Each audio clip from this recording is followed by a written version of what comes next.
จ้าสวัสดีนะเจ้าวันนี้มาปลากับแม่ล่าเนาะช่องอู้จ๋าภาษาเมืองนะเจ้าวันนี้แม่ล่าจะปลาแม่แอลที่สวนนะเจ้าสวนของแม่ล่านะเจ้าแม่ล่าปลูกดอกลัดดาวันไว้นะเจ้า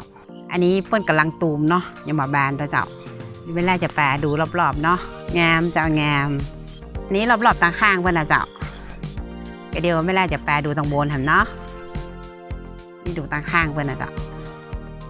จ้าอันนี้แม่ล่าจะปลาดูตังบนนะเจ้า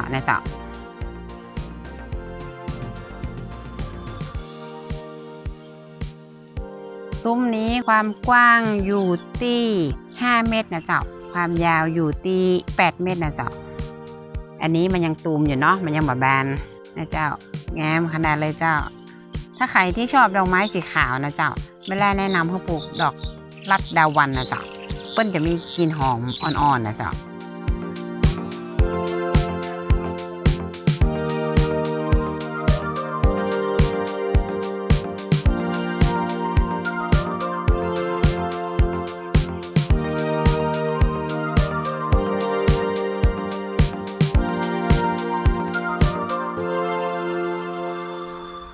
สำหรับต้นนี้ก็คือที่เป็นบานเต็มตีแล้วนะเจ้าอันอื่นมันกำลังตูมเนาะต้นนี้มันบานเจ้าไม่ล่ากันเลยเอามาถ่ายให้ดูนะเจ้าพึ่งตอมเต็มเลยเจ้ามันหอมเนาะ